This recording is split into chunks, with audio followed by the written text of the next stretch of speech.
If it's summertime where you're at, it's probably really nice. If you're, you know, in Australia, it's winter.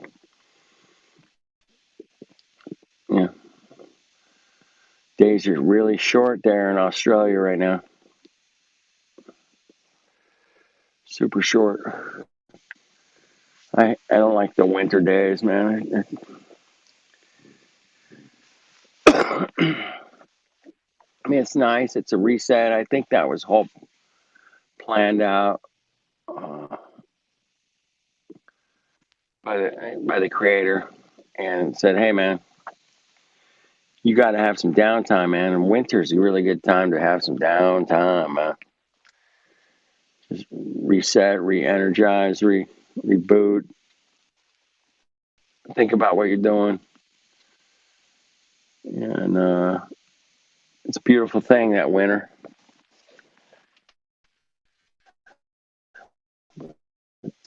I love summer.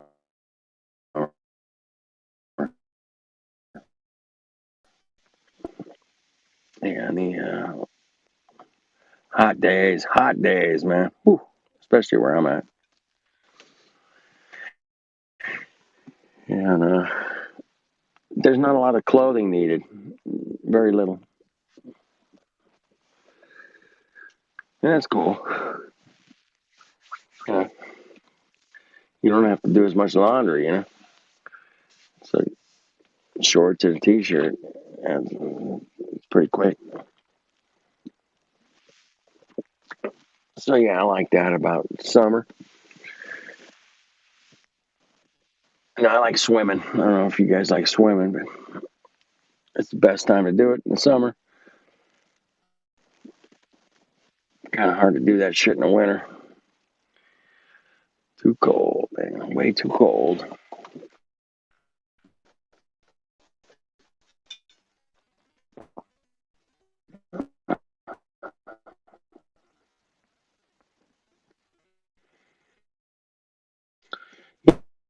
Yeah, yeah. Just throw them in. Let's do the bank. You just throw it on the floor there, so everybody going through the museum will look at it and go, "What the flat Earth? What? Flat and stationary plane? I like that." Anyway, is there a way to wake everybody up to the realization that they're stationary? I don't know, man. I don't know if I got the answers for that one. Anyway, if the president came out and said, "Hey, man, the Earth's flat," and sorry, no, people would still be like, "No, it's not. What the hell's wrong with our president? Is he retarded?"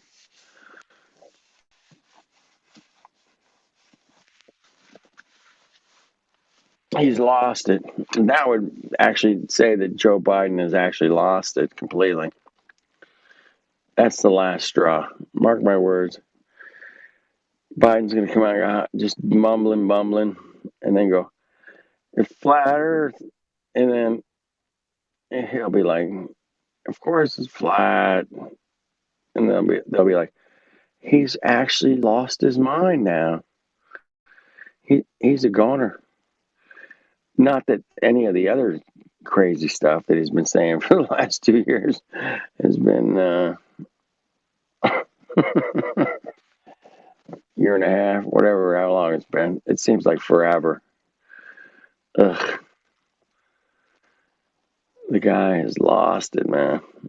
But they want to do that shit on purpose. hmm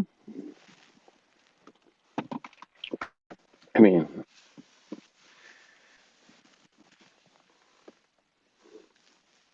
dude, I'll take the president from Idiocracy any day over this Mongo we got here.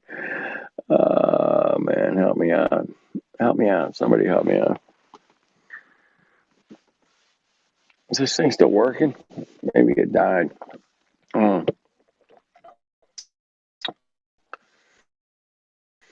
Should be alright. Should be working.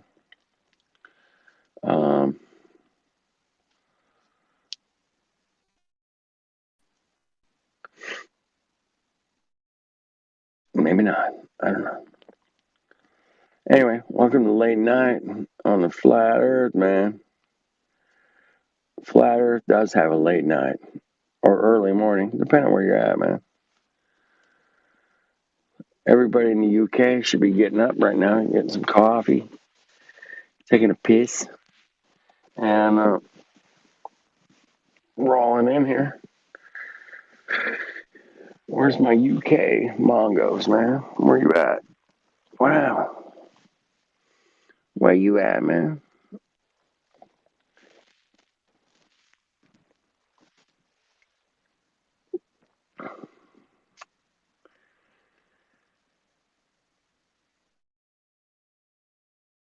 How about we just accept reality as it presents itself to us, man?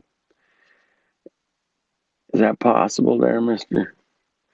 Globy Head? Yep. And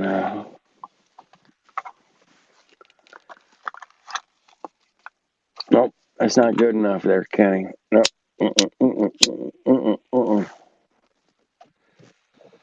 No, we got to be shooting through space, man. Infinite space, man. Completely infinite. I love that.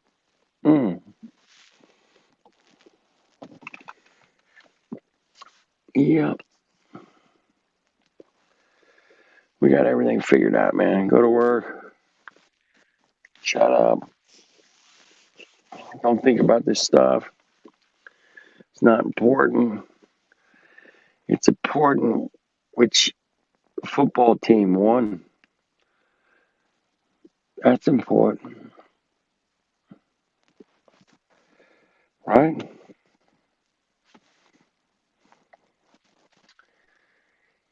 Yep. Circus. Bread and circus, man. Bread and circus. You guys have heard that term, right? A little bread and circus, man. Keep them distracted. Well, that's not working, so they've gone to complete retardville. And they got everybody's attention here in the last couple of years. Oh, yeah.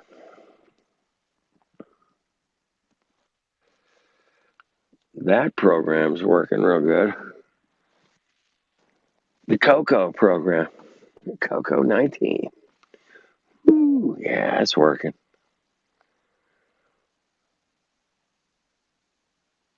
That program's. They spent a lot of money on that ad campaign, man. Make sure that was working. It's a big ad campaign, man. They just had it all figured out overnight, too, man. Stickers in the stores on the floor, and stickers on the windows, and bus stops, on the buses, on the airplanes, on the everywhere. Everywhere you went, it was everywhere. Kind of still is in some ways. See, I still see a lot of masks, man. You guys seeing a lot of masks? I still see a lot, man. They got a new. They got some new cocoa thing. It's going around. Apparently, it's not as. It doesn't have the full ad campaign behind it, but they're still pushing it. It's still out there in the news. I see little bits and pieces here and there. Yeah, that's a good one.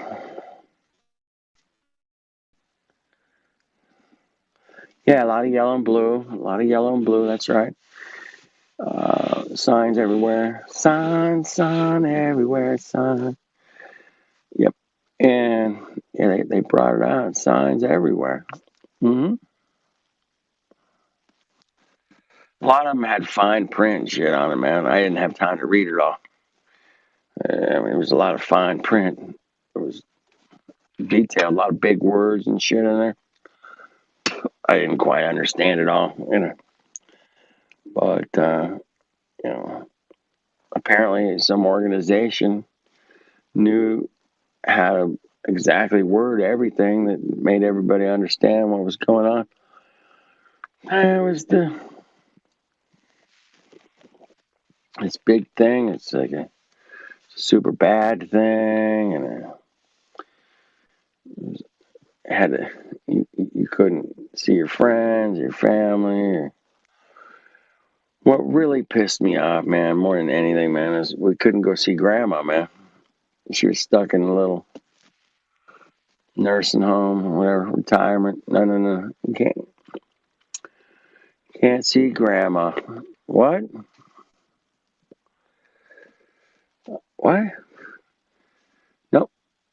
No, that's too dangerous. You might kill her. She's 92, man. I might kill her. She's 90 fucking 2, baby. Yeah. Nope. Can't have the great grandchildren come say hi bye or no, no, no, no, no. Can't do that, man. That's bad. That was the fucking piss me off shit right there, man. I was like, and you still, in a lot of respects, you still can't even go see her, man. They got the new restrictions, and you gotta go through fucking TSA everywhere. TSA, man. You gotta go through like metal detectors and super screenings, and you gotta show certain cards, and it's like, what? I just want to go see my grandma, man. It's not like, yeah, nope, can't let you do that, man. Can't let you do that. Can't let you do that. You can't do that. Uh, yep, we are in a new world, boys and girls. It's a brave new world. Did you guys see that one? Did you guys read that one? Anybody? Brave new world. We're brave. We are so brave, man. This crew around here is. I go to battle with all you guys any day, anywhere, anytime. There's not much braver people than flat earthers, man. I haven't met any. Anybody's got anything else different than show me some evidence of braver people. Man, we've gone up against scientists. We've gone up against physicists. We've gone up against them all, man. And we've held our own, man. So good. So good. Amazing. Amazing. Amazing. The the discussions, the arguments, the disagreements, the agreements. It's been amazing. I hope you guys appreciate it as much as I do, man. It's easy to get your ass whooped a little bit here and there, and get burned out, tired. And, oh my God, how are we gonna keep going, man? It's like working on building a fucking piano, man. You just got to keep going, man. Um, like building a car or house or anything else. It's no different, man. You just keep going. Believe in what you're doing. Keep going. It's not complicated. It's hard though. It's easy to get burned out, man. The truth hurts, man. I don't know. Somebody sang a song about that or wrote it in a book. Maybe. I don't know. Somebody said it. The truth hurts. Mm. It does, man. I don't know. It was Wakey brought up something about the truth movement, the truth reality, the waking up, and you can have some serious post-traumatic stress syndrome. I think he put post-traumatic stress syndrome, whatever that is. I mean, I get it, man. You get stressed out to a point where you're like, what the hell fuck is real, man? Holy shit, man. What the fuck? What? Disney's putting dick cartoons in every movie? What? No, really? Oh, fucking bastards. All right, let me deal with that for a minute. Mm-hmm.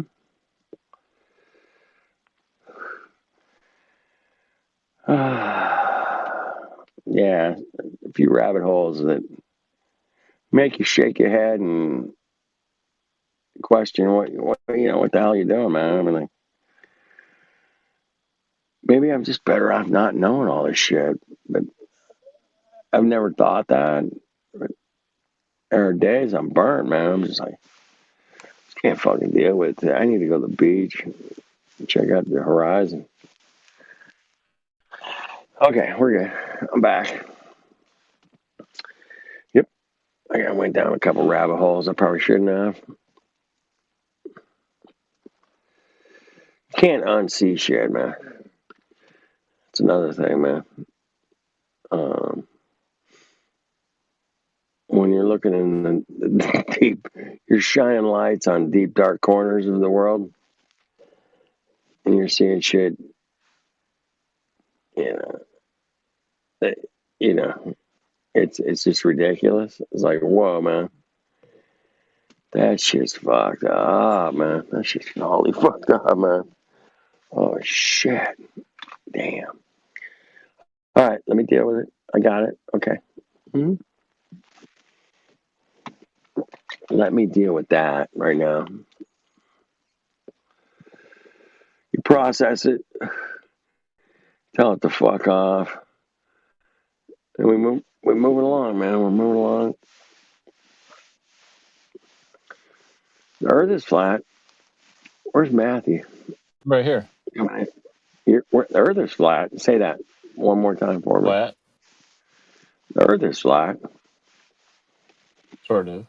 It's not real flat. I mean, it's a little bit flat, but if you look at the bigger picture, it's not.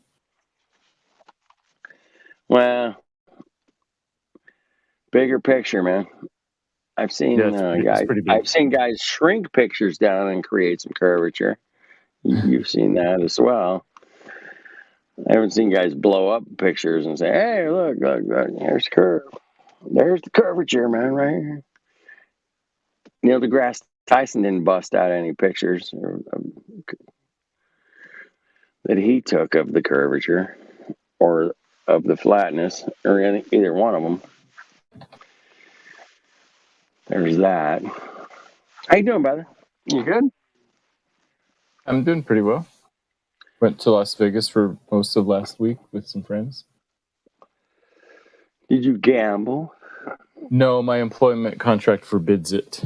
We actually went to Lake Las Vegas. We went hiking at Valley of Fire, went to Red Rock Canyon, went to Hoover Dam. You went to Red Rock?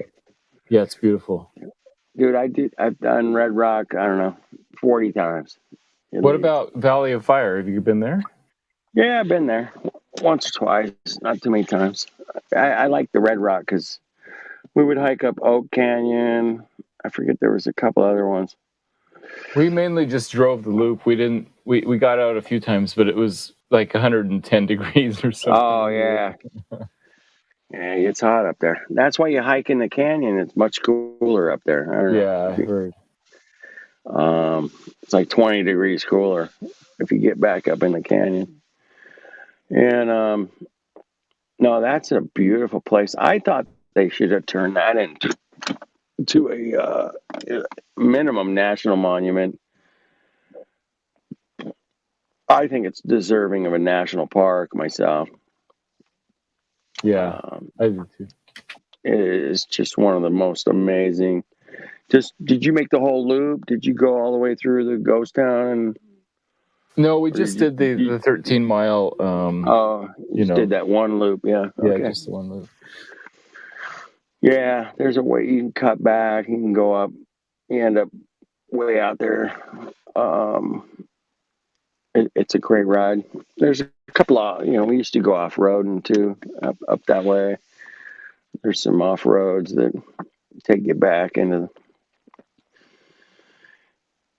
the deep part of it. It's beautiful up there, man. I miss it. Yeah, we only had like maybe half a day. Yeah.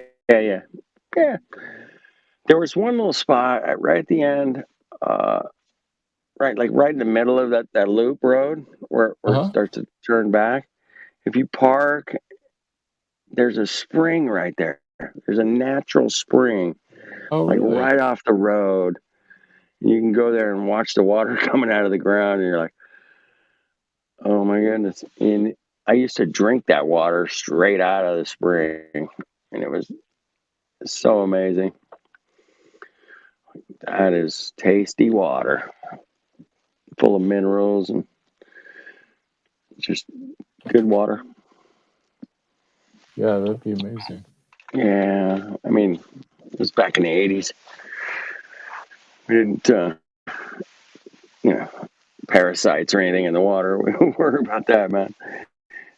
We were on a hike. We needed some hydration. There it was. You drink it.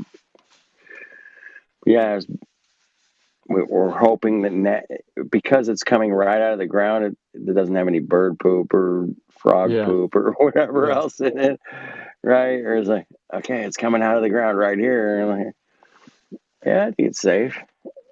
Let's drink it. We didn't get sick. We didn't die. Yeah. Well, there you go. It's okay. And we made it through. But yeah, it was one of my favorite parts of living in Vegas for 4 years, doing my apprenticeship out there, man. We did a lot of hiking through Red Rock, man. It was one of our go-tos. Well, yeah, I'd love to visit and spend more time there in the winter. Yeah, it's much better, like spring or fall, but spring was good because, the creeks and all the little streams and everything were running really well. Healthy. There's a lot of swimming holes. That's what we really liked about it. We'd sweat our way up to a swimming hole and then jump in the water. It's freezing ass cold. And you're like, you spend like 10 minutes in there and then you get out, you're shivering, and it's 110 out. And you're like, I'm cold. Drop your body temperature. Yeah. Like, it's so beautiful. We went swimming in Lake Mead briefly while I went wading. So, been watching a lot about Lake Mead this year. Obviously, the water level is ridiculously low. Yeah, so I was just looking at a chart. At the beginning of 2020, it was 1090. Then 2021 is 1083.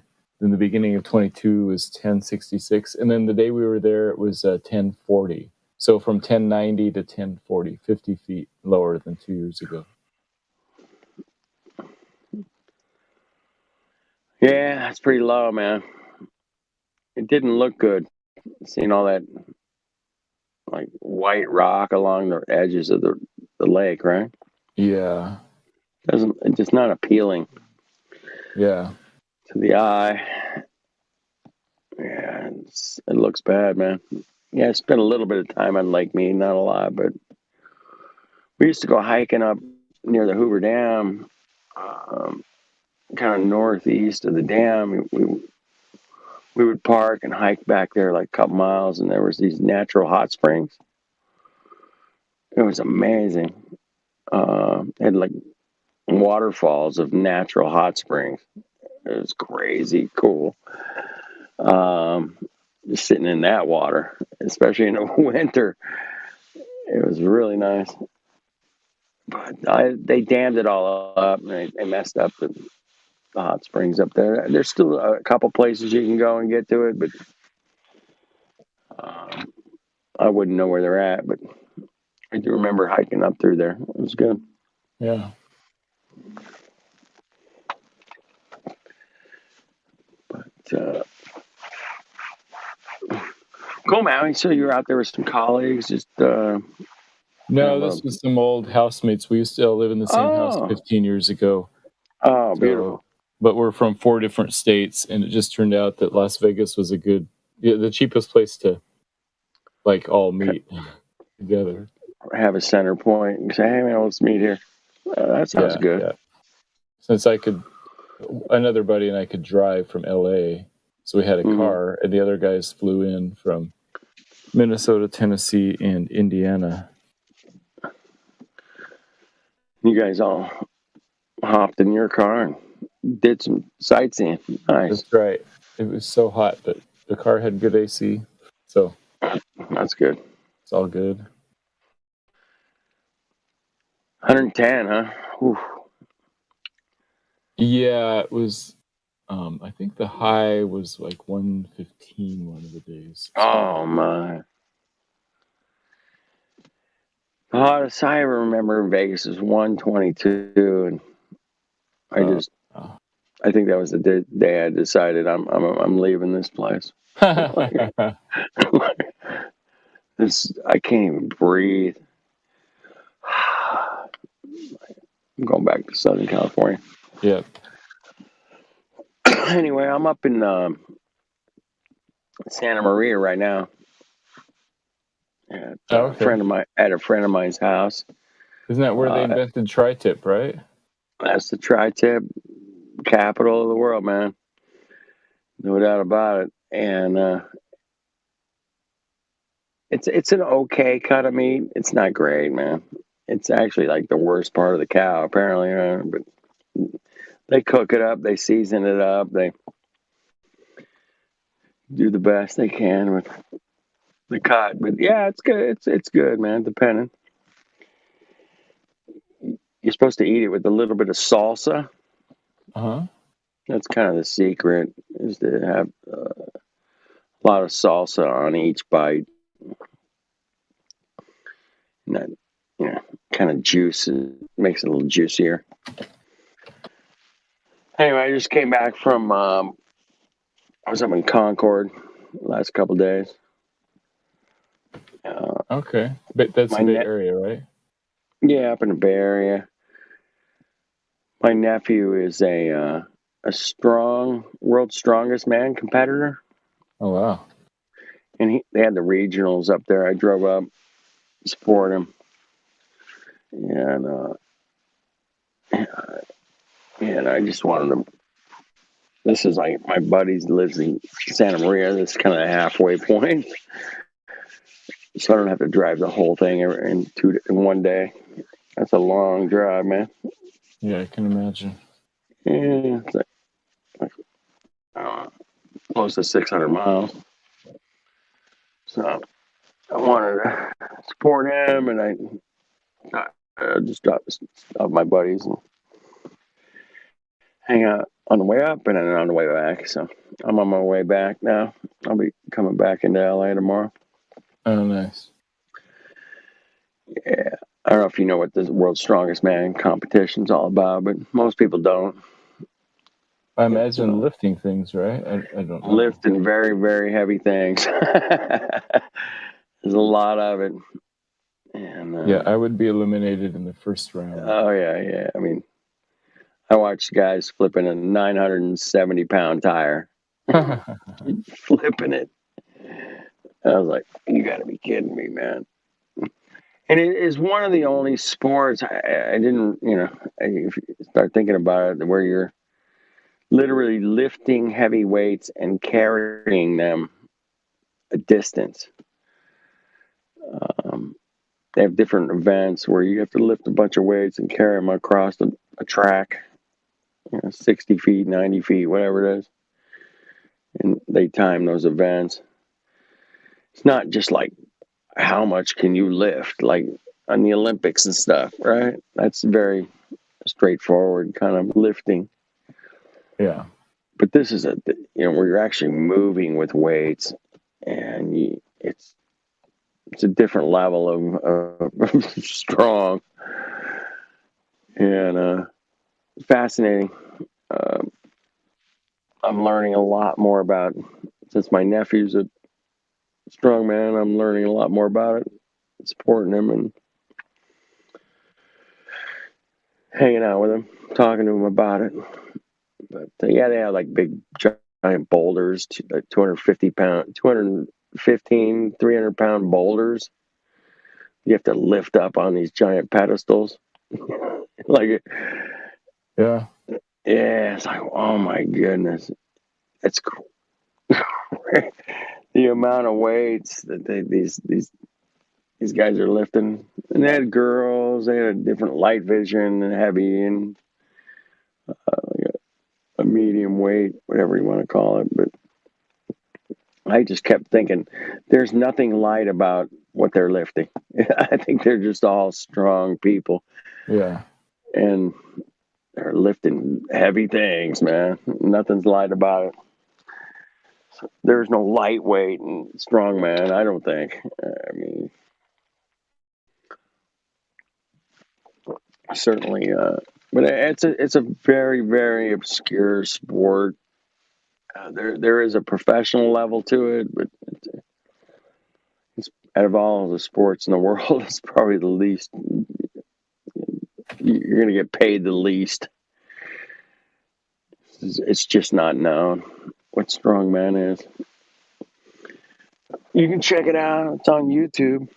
Type strongman competitions, and so yeah, my nephew can deadlift like about 600. Just lift it up to his waist. But if you put the weight on his shoulders, and he can have a bar across the back of your shoulders, he can lift a little over 1,000 pounds straight off the ground. Yeah, that's amazing. And it's like, he's 20 years old, and I'm like, you got to be kidding me. He can hold it too, man. He can hold it up for like 20 seconds, 15, 20 seconds, something like that. It's like, whoa. But that's where you got your biggest leverage, is across the back of your shoulders, and using your legs.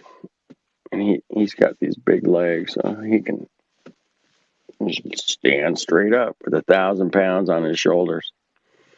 Crazy. Anyway, that's enough about the strongman. When you were out in the desert, man, did you happen to measure any curvature while you were out there? You see any? Nah, the Earth's too big to measure any curvature out there. I had to bring it full circle, Matthew. But we did see the sunrise and the sunset. I mean, it got dark at night, so I think that's evidence the Earth went below the horizon. So, all right. Did you catch Sirius and the moon this morning? No. No, I've seen it. I was watching the moon earlier a few days ago. I saw it. Yeah, it's been out for a few days. Yeah, it's a beautiful sight, man. I know. I like looking at it with the binoculars or a telescope. You ever use binoculars? Oh yeah. I've used binoculars, telescopes, P900, baby. That's always a good one. Tripod. But yeah, it's beautiful, man. This morning you could see the moon. It was just a little crescent, and Sirius was coming up on the horizon, and then the sun followed it, man. It was a trifecta. Oh, yeah. And yeah, that was at like 5:30 this morning, something like that. 6 o'clock. Yeah, beautiful, man. We live in a beautiful place. I agree with that part for sure. Yeah, I mean, I know you after going through Red Rock and That's one of the most beautiful places I've ever been. I mean, Yosemite's great, Zion's great, Red Rock's great, man. Should be a national monument, but it's not. I don't know why they haven't done that, but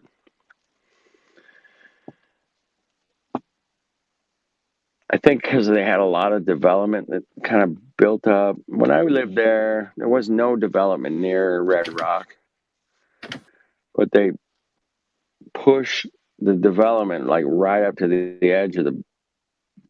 I guess it's a monument. Is it a monument? I don't think it. Or is it just a recreation area? I think it's a recreation area. I forget. Yeah, it's national. Like a national recreation area or something.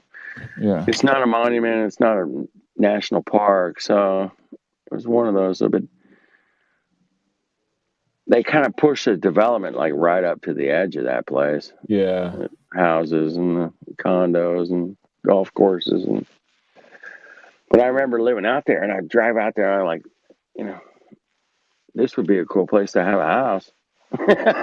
Yeah. And now it's like, shopping centers and everything is going all the way right, almost right to the entrance there. But in 1985, man, there was nothing out there. There was nothing. Yeah, there wasn't even a house out there. It was too far out of town. Now it's all built up. So that's what it's kind of sad. They should have made it a national park. Darn it.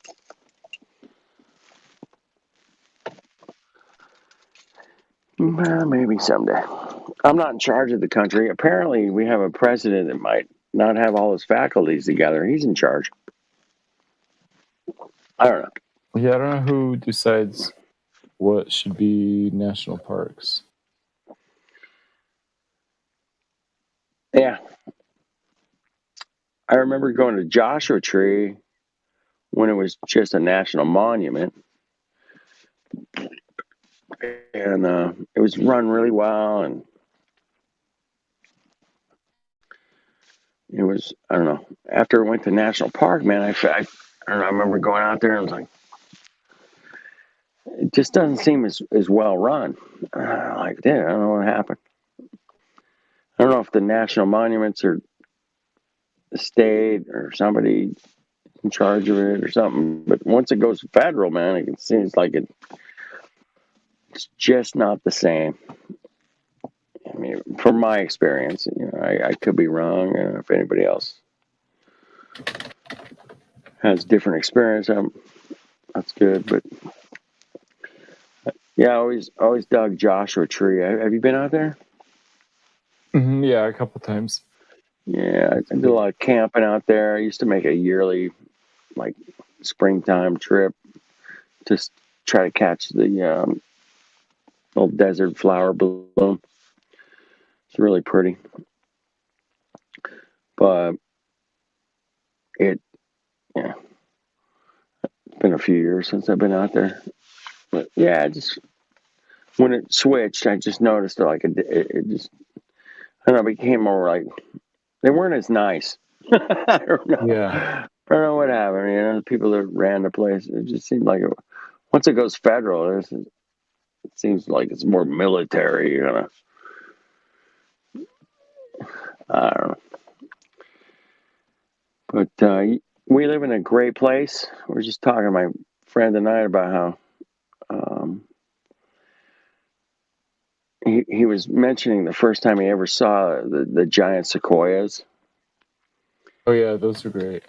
And once you see him, I mean, he was like, dude, it was like a spiritual experience. I mean, I've noticed when I've gone to the giant sequoias, everybody's just standing around, kind of being quiet, like looking around. I go, yeah. It's not like a party atmosphere or anything. It becomes very surreal, and the focus becomes a little more intense, or something. Something happens, man. There's something about those trees that make you go, "Oh my goodness, wow, what a cool place we live." Dang, This place is awesome. And then, this is the only place in the world that those things grow. And Yeah. there were some fires up there recently. They were threatening some of the bigger ones. Apparently, they didn't lose them, but I guess they were battling to try to keep the fire away from those super big trees, man. I appreciate that. I do like to go visit those big trees, but the problem with the Sierra Nevadas right now, I don't know if you've driven through there recently, Not super recently. is that I was up there a couple years ago, and man, it's just like millions and millions of dead trees, man. Millions.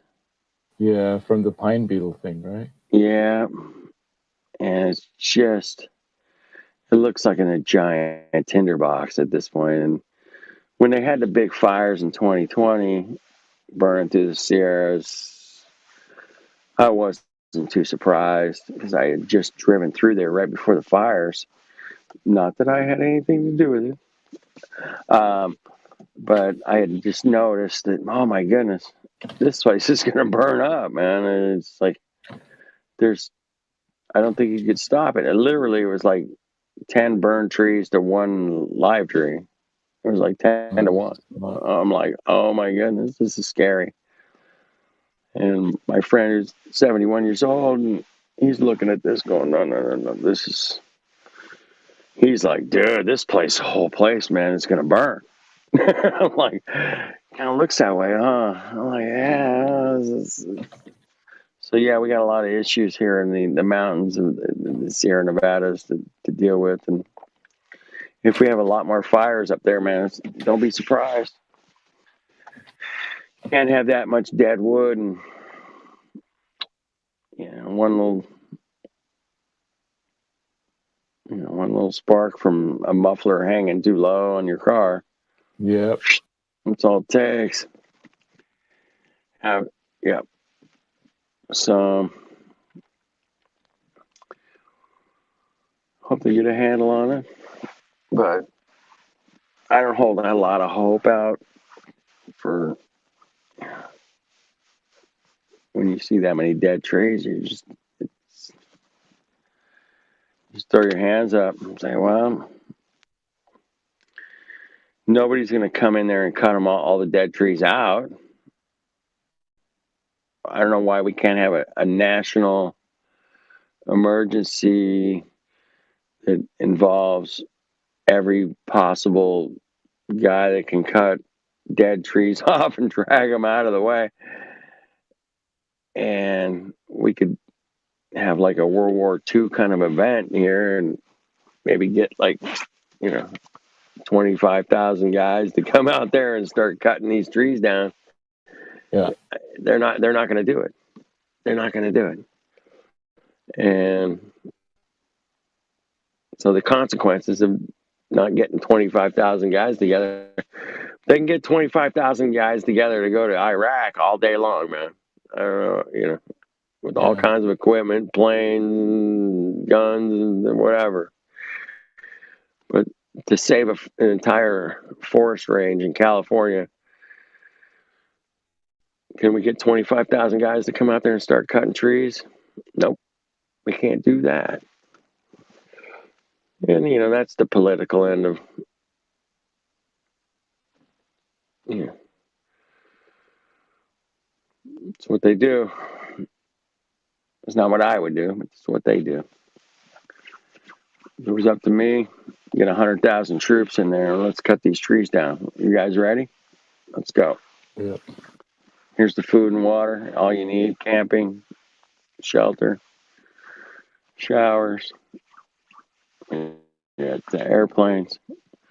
We got first aid. We got medical. Let's do it. Nope. But they'll go take 100,000 troops and fly them over to wherever, somewhere thousands of miles away, and all day long. So, yeah, I hate to see the waste of resources, and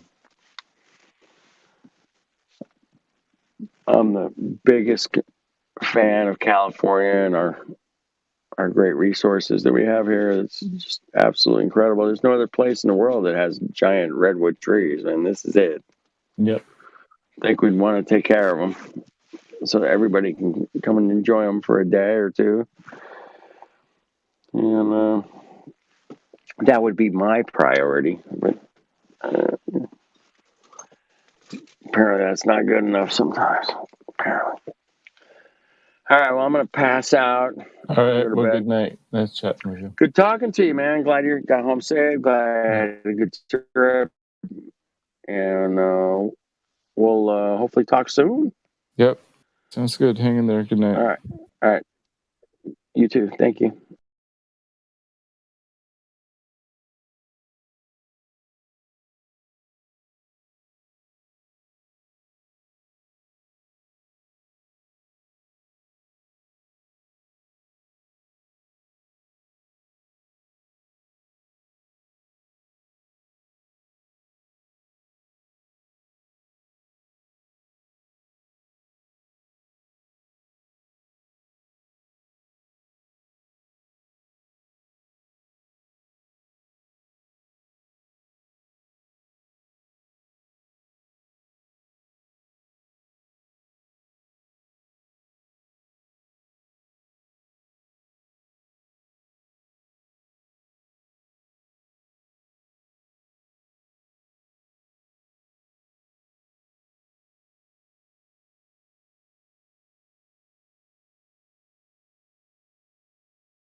All right. I think that's good. At least we can get started with this, get as far as we can, and then maybe we can have a follow-up in some other venue that the technology is working better. Okay. All right. So I'll do my best. Let me introduce myself really quick for any new viewers. I go by I Can Science That, and I have a YouTube channel dedicated to honest investigation of everyday science. Really, and that has come to mean a lot of people who have deep questions about everyday science. Like, is that true? Is that really true? Okay. And a lot of it is like, we'll talk about some of it today, maybe. But the principle is honest. We're going to be honest as we do investigations. We're not just going to accept things, and we are going to be friendly with each other about it. Okay, Bev, would you like to introduce yourself a little bit? Hi, yeah, I'm Bev Try Thinking. I'm definitely not a flat earther. And what we are doing here tonight is a test that we have devised called Realizing Euclid. It's been a long time thing with a group of us. And basically what we've done is we've gone into logic and geometry to find a very simple test to try and find the, as you say, the most simple way you could describe what a proof is and try and replicate that in reality. That's all we try and do. Okay, sounds good. And so we talked before about this a little bit. The way I bumped into you in the first place, I think, is through Cambridge Skeptics. So let me put that up here. I'll put that on the thing. This video is an interview I did on Cambridge Skeptics, where I was talking about how to be a better skeptic. We called it How to Be a Better Flat Earther, which obviously doesn't apply to you because that's not you, but how to be a better skeptic, which I think applies to all of us. And Bev, you and I, we agreed on a lot of those topics that was there, but maybe not everything. Is that fair? Yeah, I seem to quite like the way that you did that. You went over how to better critically think about these tests and stuff that obviously people should be doing, right? People should be thinking more critically about this sort of stuff. And yeah, I commended you for that. Yeah. So my main points on that one were we should test things. We don't just accept them. And we also, at the same time, we don't just dismiss them. Somebody comes to us with a crazy plan, crazy scheme, like the sky is green, right? The sky is green. You could just dismiss them, but maybe you ought to go and look and check for yourself, right? So that's one thing. So we can test things is one of the big principles I like to get across, that it's possible to create a test for things that you'd think maybe you just have to take on faith. Turns out you can test a lot of stuff. So that's my first point. And you agree with that one, right? Yeah. Yeah. Okay. And the other one is watch out for what I called useless tests, which is a test that cannot discern the truth of the matter, right? The purpose of a test, would you agree the purpose of a test is to discern something? Yeah. Okay, great. So if your test is incapable of discerning the truth or falsehood of the question, that test is no good, and we shouldn't be confused by it. Okay, so that's that. And then after that, we talked, I don't have a link to it. Maybe you have a link. If you have a link to our previous discussion, I think you have a video on that. You could throw it in here if you want. I don't know for which one. Oh yeah, I think when you came over. Yeah, I came over there twice. But the second time we talked about your Realizing Euclid test. Yeah. And that's what's going to be relevant today. Yeah. Yeah, I saw that. You put level test, did you? For the title of this particular video. This video we're on now is called Live Discussion with Bev about the level test. Right, yeah. I've been calling it level test.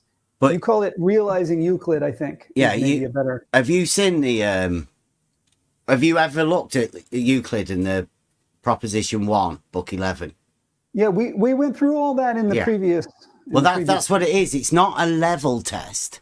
It's that. But it involves levels, right? Well, so we use a water level to be able to do the Euclidean test. That is the tool that we decided to use to keep it cheap. Okay. Oh, okay. So you just the water levels were a tool you used in the test. The test you call it realizing Euclid. And while I'm here, I want to stress that Spot On Level is someone who did the test with you and helped design this test and really deserves a lot of credit for it, right? Yeah, there's a lot of people that went together to design the test, but me and Spot On were the ones that actually acquired the water levels and did the test. Okay. What I'd like to do, if you're cool with this, is so there was some question after we talked. Some people seem to be saying that I did not understand your test or I didn't represent it fairly. And so what I'd like to do is sort of do a steel man. I would like to describe for the audience with my diagrams what your test was. And if I make a mistake, you correct me. Okay. All right. So let me see. Slideshow, go. And sharing screen, that one, go. Okay, and I can get rid of our faces. Y'all don't need to see us. Okay, so here is Bev and Spot On Levels water level test. I'm calling it water level test. My apologies. You like to call that realizing Euclid. So it starts with a water level. It's a long water level. If I remember correctly, it has multiple risers on it, 4 of them. And the first 2 here are 200 meters apart, and then 100 meters, and then 100 meters. 400 meter total, yes. So it's a total of 400 meters from end to end there. Okay. And then you bring in a second one just like it, another 400 meter level, and you overlap them. Yes. Okay. And so this distance here, that's 400 meters, and there's a 200, and there's a 200. Am I right? Yep. Okay. And the way I've drawn it, I'm trying to show that these two are very close to each other, close enough that you can literally just sort of measure the difference in the water level between them. That right? Yeah, they're next to each other. They're next to each other, right? Yeah. And yeah, so this one's like 200 meters from there, but then these two are just right next, and then 100 meters, and then they're right next to each other, 100 meters. Okay, and then we have some observers. I just put in, stick people here. And what you're going to do is you're going to start at one end, and there's the dimensions. And then you're going to go and physically walk your 200 meters. And then presumably, did you get out like a ruler or something to measure the difference between the water levels? No, they're next to each other. And so the levels of the water level in the 2 levels, how did that compare in your example? Just like you see there. Exactly the same. The water levels next to each other, yes. Bang on. Yeah. Okay. And then you go to the next one and you say, hey, are they the same? And then you go to the last overlap and say, hey, are they the same? Yeah. And in your test, they were all 3 right there with each other. Okay. And now let me try to explain my understanding of what this test was designed to discern. Is that good? If you give us your impression of what. Okay. My impression of what we're trying to discern with this test is whether those two water levels are following straight lines. Is that reasonably close? What would you say? Well, the test for, well, I'll get you a thing. I have all of these ready for you. Proposition 1, Book 11, Euclid states, one part of a straight line cannot be in a plane and another part without it. Okay, so it shows, this is a test. Yeah. So this is a test to discern the truth or falsehood of that statement? Yes. If this is realizing Euclid, we are making this Book 11, solid geometry. We are making it in reality. Yeah. Okay. Great. So you start with the presumption, I guess, that the water level creates a plane. Yes. It is a tool for establishing a horizontal plane of reference. Okay. Let me ask you this. How long did it take you to do this test? What do you mean?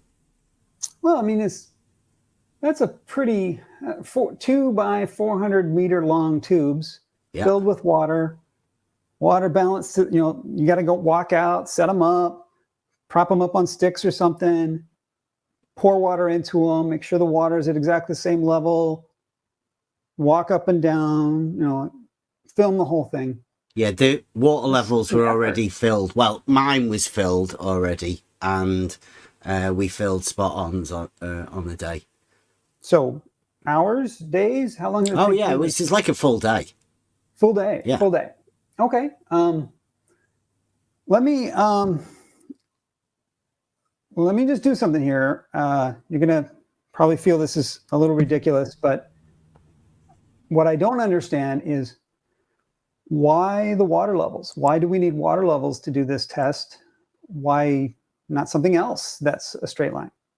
Right, well, that was the thing. It came down to a cost thing. We realised initially at first it was going to be, we said 2 miles. Then we realised, well, that's 2 miles, 4 miles of pipe really to be doing it. And who wants 4 miles of hose pipe? What do you do with it?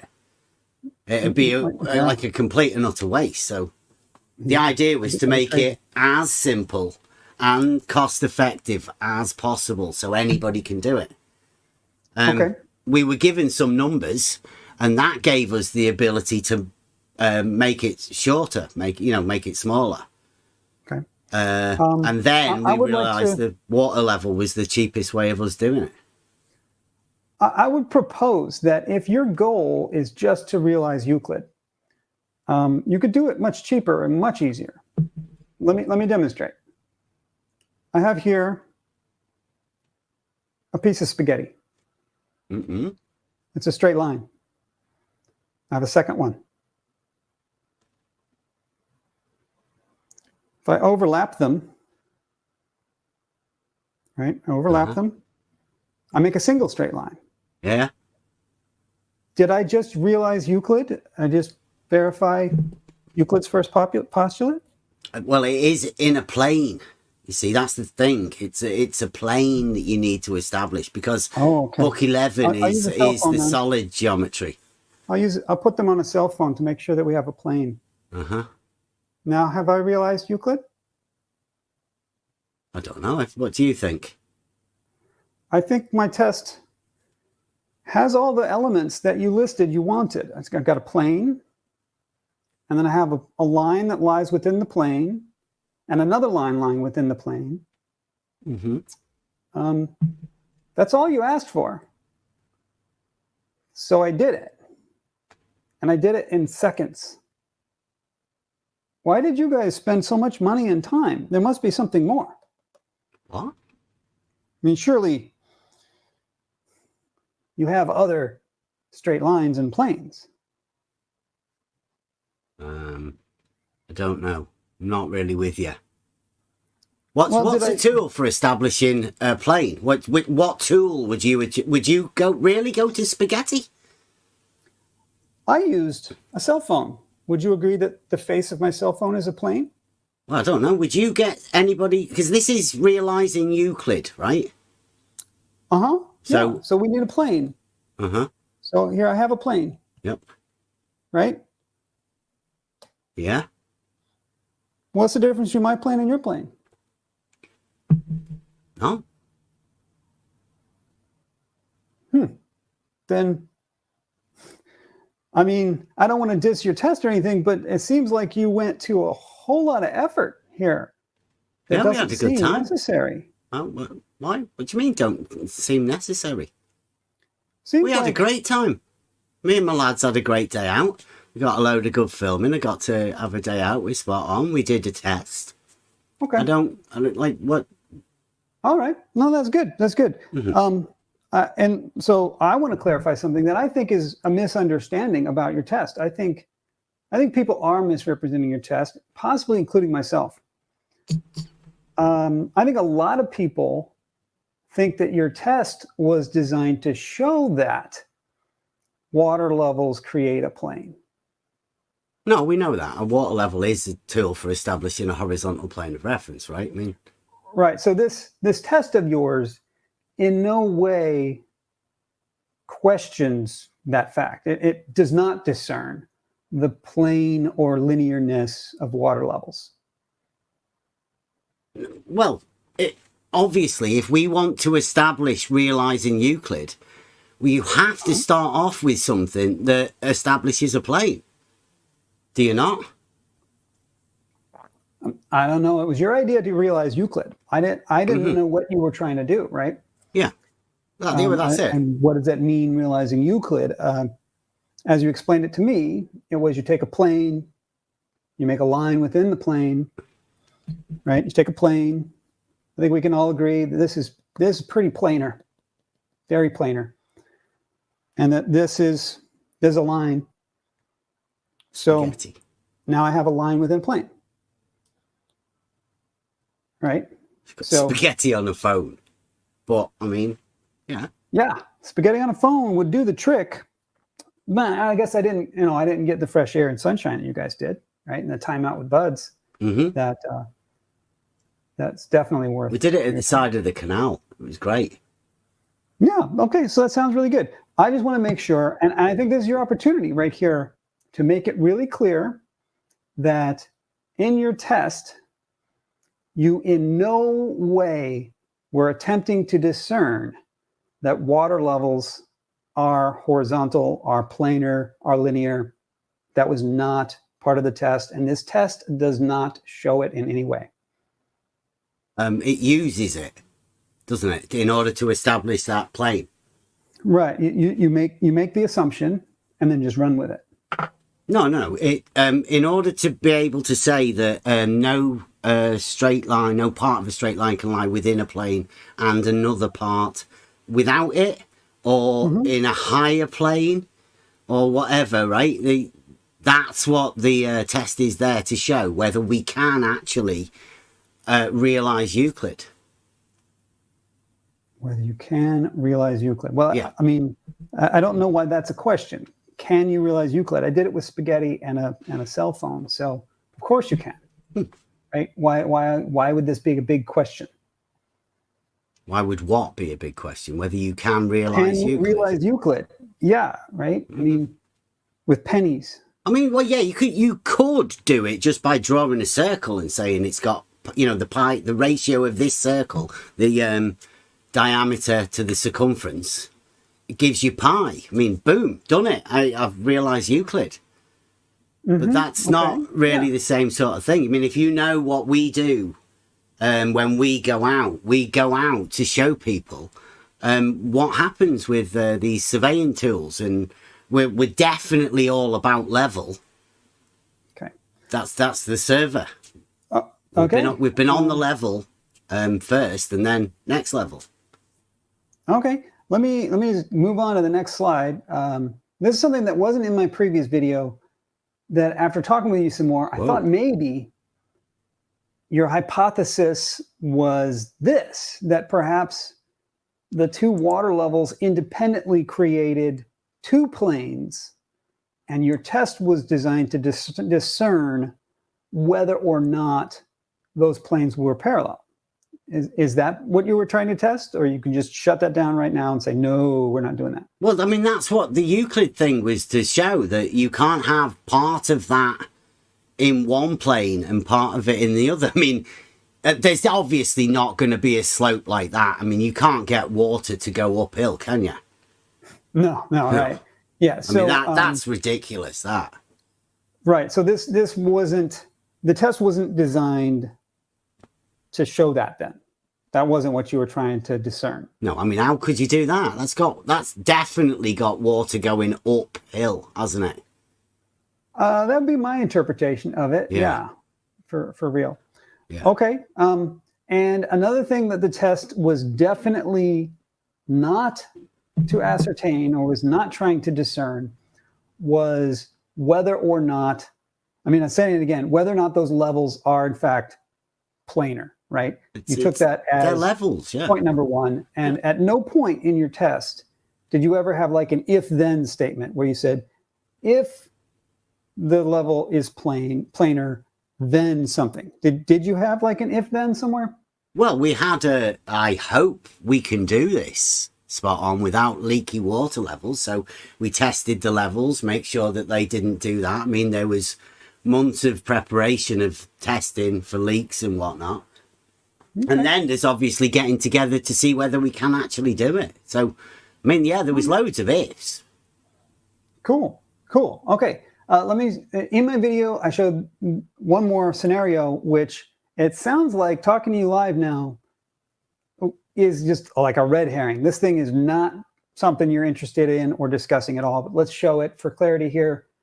And that is that perhaps this scenario is how it goes, which is that water levels do not create a plane, but instead create some sort of curve, right? Again, that looks like it's going uphill again to me. It does look like that. It looks like it's going uphill, but your test that you've done cannot discern whether this diagram is correct or not. Well, that doesn't look like a plane to me. So, yeah, in this test, this is the test where water level does not create a plane. Well, see, that's why we used water levels, because they do describe a plane, and we wouldn't have been able to realize Euclid if this was what we thought, because that's definitely not a plane, right? Those water levels there are not. No. Not a plane. So what would you call that then? This is a diagram of if the water levels do not form a plane, what would happen then? Right. So if water levels form a plane, we get a diagram like one of the first two that I showed. If water levels do not form a plane, we get a diagram perhaps like this one. Okay. All right. And I think a lot of people, definitely me, I absolutely had the impression that you were trying to discern whether or not water levels could be verified to form a plane, and that this test would show that. Can you clarify that for me? We used the water level as a tool that describes a horizontal plane, right? A water level is a tool for establishing a horizontal plane of reference. That's why we used it for Euclid, for realizing Euclid. Okay, yeah. So you used the water level because you are just taking as given, it's just taken as given, unquestioned, that a water level creates a plane. Yeah, a horizontal plane. Yeah. Right. Okay. And so if I were to propose maybe a water level does not create a plane, you'd have to answer, I don't know, maybe, but my test will not show that. Is that fair? Well, the geometric backing that we got goes to with the results that we found.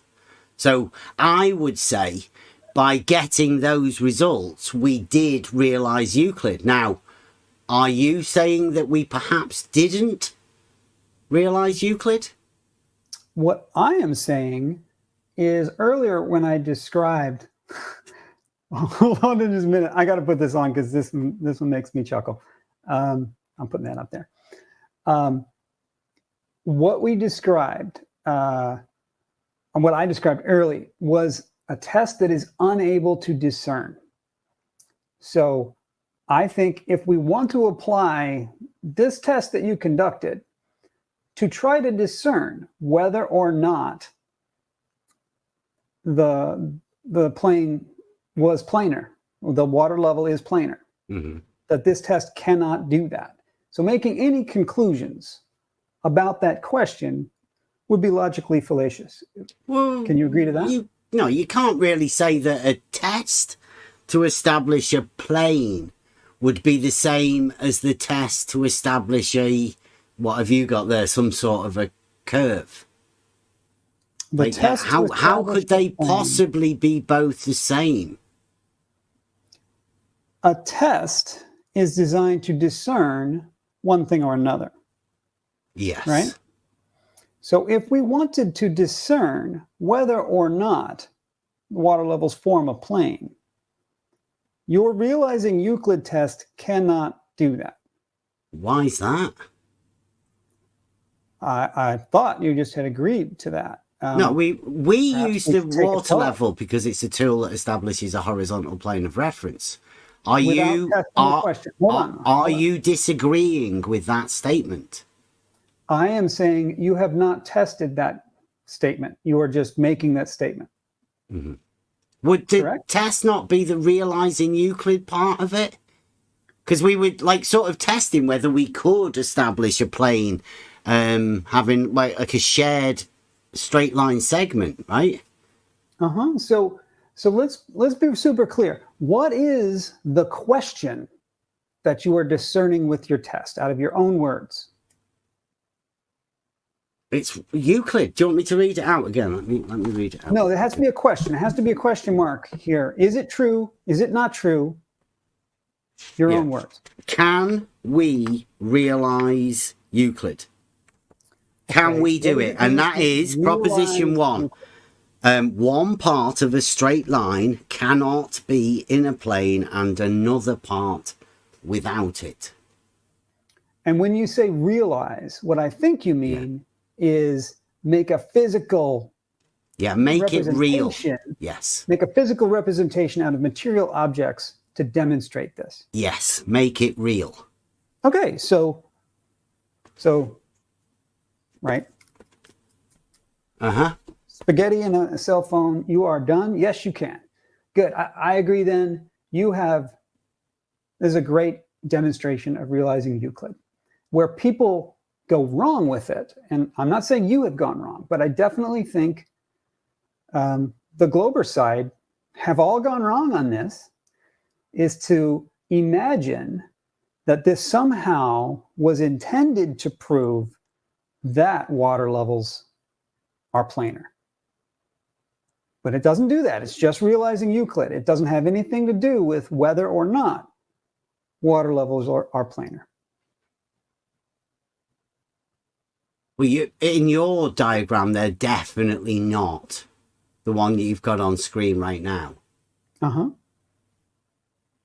And the emphasis here is I'm diagramming that if the water levels are not planar, as these are clearly not planar, and you conducted your exact same test, the results would be exactly the same. Okay, now you think they can tell? It's 2022, right? Do you think in 2022 they know the difference between a plane and a not plane? Who's they? Whoever. I mean, you don't seem to know. I do, because I know that a water level is a tool that establishes a horizontal plane. But, I mean, do you not know? Let's come back to that I have a slide even for that, but do you not know that though? I'd like to hear you just say that if you were to conduct this experiment on a shaped structure like this, and you went to those two risers, you would see that the two risers are exactly at the same level. That what you're showing there has the middle ones higher than the outside ones. I'm showing an observer, and the observer is measuring the level of those two waters. Which one of those is higher to him? All of those three center ones are all higher there's than only the one. two at the other end. I'm asking about this pair right here. This one here. And this observer standing at the angle that he's standing at. Why is he standing at that angle? Because I've drawn the diagram that way. So just answer the question. If in this scenario, whether it's real or not, it doesn't have to be real. This is just the if game, right? We're hypothesizing. If this is true, the prediction is those two water levels will be at the same level. Well, water levels would be at the same level, yes. Okay, let's go to the next one and see what we would measure. We walk to the next one. And now the angle is different. What angle? Compare these two. What angle are you talking about? The angle of the observer. He's standing this way. Oh, he's vertical now. He was a bit off vertical before, was he? He's standing this way. And that's vertical. He measures the water level there. You say the angle's different, right? He's vertical there, is he? And before he wasn't vertical. I haven't used that word, no. I'm showing you a diagram and I'm asking you, compared to this person and the angle he is standing, those two are at the exact same level. The way you've drawn that, yeah, but that's not water. I didn't say it was. I didn't say it was. I know, it's just a blue line. Right? Yeah. This is an if. You've got a guy, what I see, you've got a guy on a hill and he's got his head at the same height as some blue. No, it's not supposed to be a guy on a hill. It's not. Well, he's on the top of the hill there. This is the counterpoint to your original statement that water levels form a plane, right? And I said, you did not test that. If water levels do not form a plane, what might they form? They might form a shape like this. If they did, what result would your test produce? I'm not saying that they do form this odd shape. I'm saying that they won't, because the water will equal out, won't it? You can obviously see what had happened with the water in these things here. I want you to go with me on this and just answer the easy questions and don't try to make inferences. Don't try to make logical leaps ahead. I just live in reality. That's all. Okay, that's fine. I live in reality too. Yeah.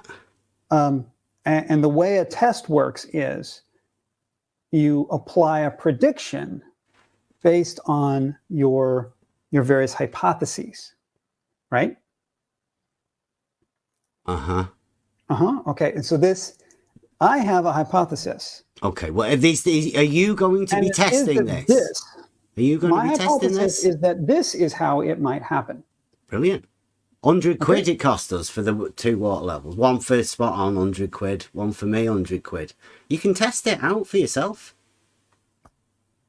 Right. And I don't know if you heard the words I just said, but this is an if, right? If it is like this, we predict the outcome, okay? And the outcome is that the first two risers were measured to be at the same level. The second two risers are measured to be at the same level. And the third two risers, they are also measured to be at the same level. Yeah, well, when you say level, a level is a tool for establishing a horizontal plane of reference. Where's the horizontal plane? I have a slide on that. Here. I promise I have a slide. I just want to explore this possibility. But that's not a possibility. If a level is a tool for establishing a horizontal plane of reference, then That's definitely not real. Okay. What I'm saying is that if it is not real, your test, to be a good test of that question, would show that. Understand? Well, you know what my test was, or mine spot on's test. You know what it was. Yeah. Yes. And I'm saying this is entirely consistent with your test, with the exception that this is a diagram that shows what if water levels are not planar. Okay. You did not consider that possibility, that water levels are not planar. No, because we used the water If level we because do- it was a tool, or it is a tool for establishing a horizontal plane. And it was one of the cheapest tools we could get. Really? You couldn't think of anything cheaper to make a plane? 400 meters. Yeah. Okay. If your original claim, What would you make a use to make a plane? I used a cell phone. To make a plane. It's pre-made plane, and if that's not good enough, I got a desk. I got floors. You know, I got lots of things that I use as planes. So they are planes. So going to this effort seems a little silly, but that's up to you, right? You can do what you want. If all you want to do is realize Euclid, that's great. What I'm trying to emphasize here, and I'm trying to help you out, I really am, is that you are not trying to show that this is false. Your test does not disprove this diagram. Well, that doesn't look like a plane to me. Can you just say, my test, if the world somehow worked that way, the test that we did would not disprove that? What? If the world somehow worked this way, which you don't think it does, but if it did, your test... Are you saying that you think that is a horizontal plane? Are you going to say, if everybody else that thinks levels that establish a horizontal plane, if they think this is what a horizontal plane is that what you're saying? Because, I mean, that doesn't look like a horizontal plane to me. Definitely not. I don't believe I used the word horizontal plane. Well, a level is a tool for establishing a horizontal plane. That's why we used a level. All right. So just for the audience, you all heard I was patient and clear, making very small steps. I have established that with no deference to where I got this from, if the world works this way, this test cannot discern it. So we should not use this test to say that this is false. It's just a realizing Euclid test, right? Don't try and falsify a realizing Euclid test because you've just bent this. No, I'm not going to falsify your realizing Euclid test. What we need is to understand what you were trying to discern with it, and to understand that that is not what you were trying to discern. Absolutely not. No, that is not a plane. So for all of you debunkers out there who have, and myself included, who have said, hey, Bev's test doesn't show anything, it's because he wasn't trying to show this. You were trying to debunk the realizing Euclid test. Is that what you were doing? Really? In my video that I linked earlier, the one with these slides, I explained that your test cannot discern this. What my misunderstanding was that you were trying to, or that you would suggest that it does or can. Can you confirm very clearly for us, you are not saying that your test can discern this? The test was to show that it was a plane. I'll read it again for you. Right? Realizing Euclid. Says one part of a straight line cannot be in a plane and another part without it. So in between those risers of a water level, right, there is two risers and there's the shortest distance between each point. Mm-hmm. That would be a straight line. Shortest distance between 2 points is a straight line. Yeah. Okay, so the test was to show that no part of that straight line can lie within a plane and another part without it, right, outside of the plane. With the assumption that you've got straight lines and planes. Yeah, a water level is a level. It's a tool for establishing a horizontal plane, isn't it? I've got it on the screen. I've got it on the screen right now. What I'm trying to get you to say very clearly, and it doesn't seem like this should be contentious. I don't know why you resist this so hard. Your test made zero effort to determine that your lines were straight or your planes were planes. You took that as given and did not test it or question it. Yes, I used a water level because it is a tool for establishing a horizontal plane of reference. That's why we used a water level. No, I didn't question it. No. Well, should I? Okay. Should I have questioned the fact that a water level is a tool for establishing a horizontal plane? Okay. Please, can you answer me? Should I have questioned it? Yes, you should, because that is not a mainstream science teaching, what you're saying now. And you should be aware of it. Doesn't mean you need to accept it, but it means I think this deserves a test. All right? Well, you think we should be testing that a water level is a tool for establishing a horizontal plane? You think we should have established that first? I think that you and I agreed to this sentence that's on the screen. I don't know if you can see it. It says, a water level is a tool that can be used to establish a horizontal plane of reference. No, a water level is a tool that establishes a horizontal plane of reference. That's not the sentence I agreed to. I agreed to the one with the word can be in it.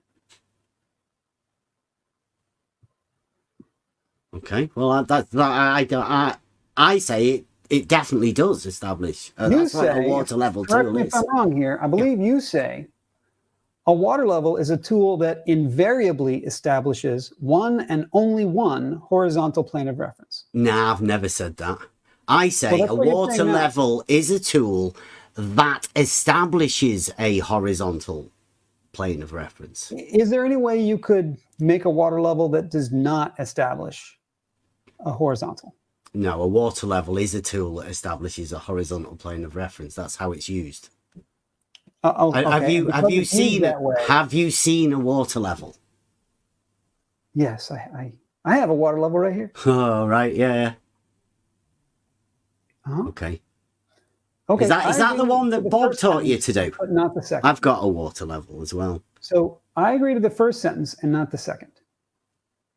Okay, well, I like that second one. I don't know where you got that from, because I've never said that. That is what you seem to be saying. I've never said those words. Never. Okay. A water level is a tool for establishing a horizontal plane of reference. Okay, it is a tool for establishing a horizontal plane of reference. Yes, as are all levels. Okay. Does that mean there is no way to use the tool such that you do not get a horizontal plane of reference? I wouldn't know of it.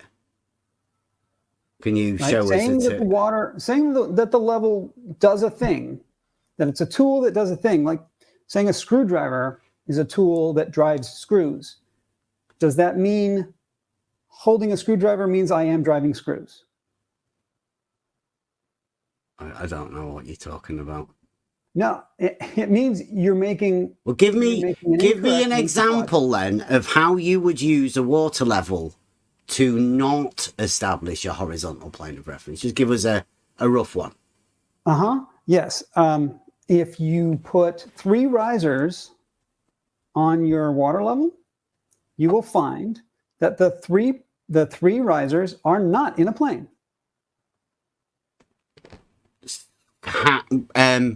So you're saying that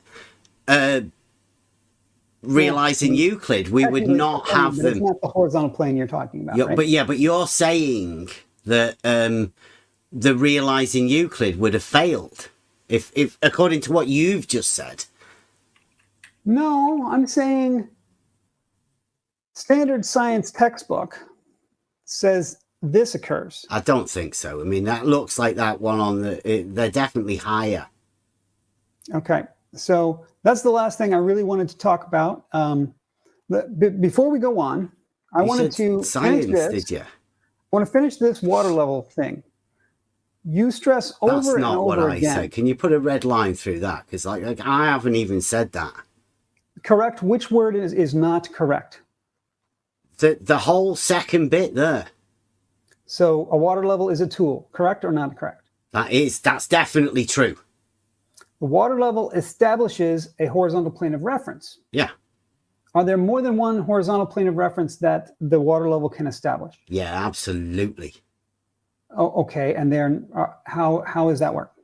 You just move one end of the water level up a little bit higher, and then it will equalize to establish a new horizontal plane of reference. I see. Okay. If I said one and only one at a time, would that be fair? Yeah. Okay, so let's add at a time on there. Why? At a time. A water level is a tool that establishes a horizontal plane of reference. At a time.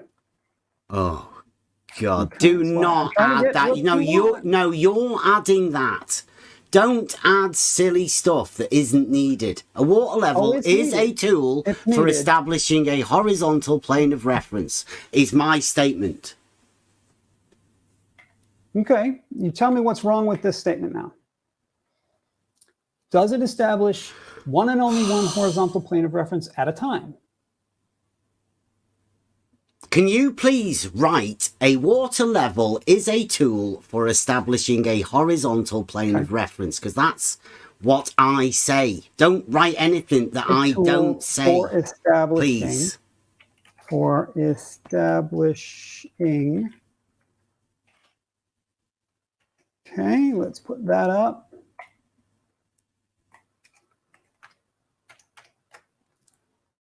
These, I believe, are your exact words now.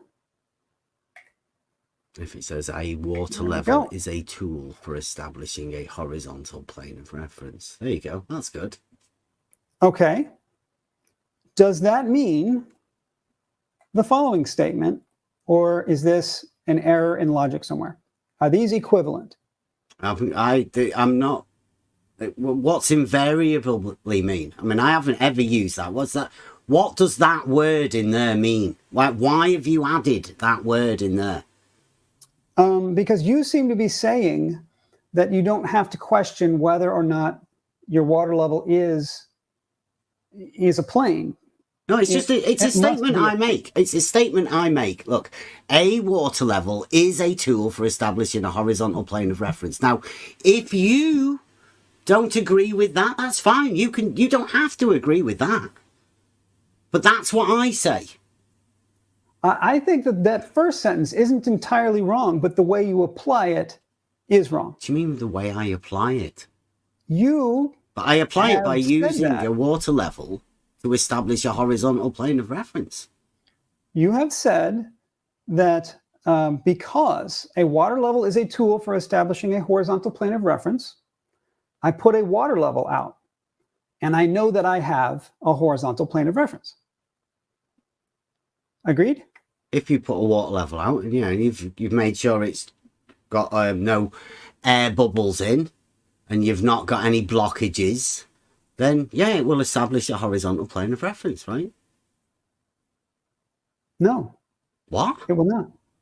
A water level won't establish. That is a logical leap that you can't support.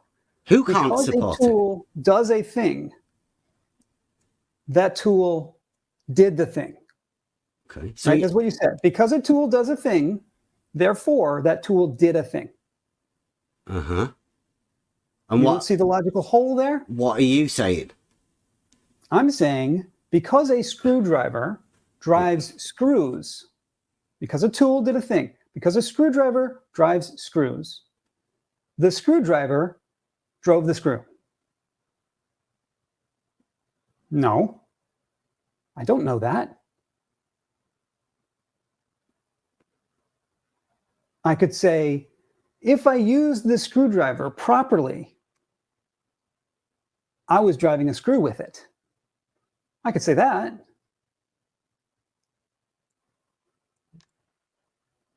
You see the difference? Oh, well, a water level is still a tool for establishing a horizontal plane of reference. Right? Are you saying it's not? Are you saying that you can prove that a water level's plane is horizontal? A water level is a tool for establishing a horizontal plane of reference.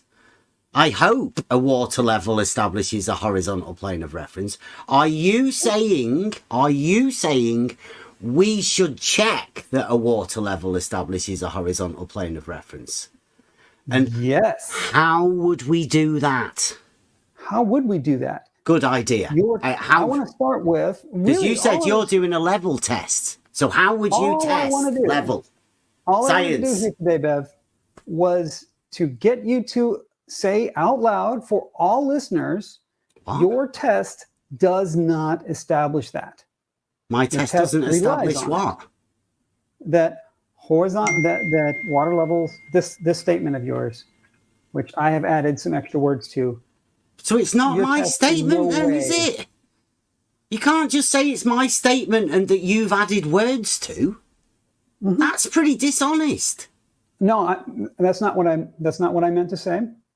That is what you said, though. This is how you're using it. You don't agree. But you are saying that you used a water level and did not question that what you got from it was a plane. We used a water level to do a test to realize Euclid. Now, no. I hope we are going to come out of this with a test that you think you can do to science a water level, please. Whether it created a plane. I'm going to put this on the screen, and I want you to. The idea here is, Afkin keeps saying I'm angry. If you think this is angry, gosh, I don't. I'm not angry. I'm trying to do what's called a steel man. I want to completely understand what you're saying. I don't want to misinterpret. It's not hard to hear what I'm saying, right? A water level is a tool for establishing a horizontal plane of reference. And then you say, I'm putting words here. You tell me, are they correct? We used a water level. In fact, let me get these off the screen here because you don't like those. We used a water level and did not question whether it created a plane.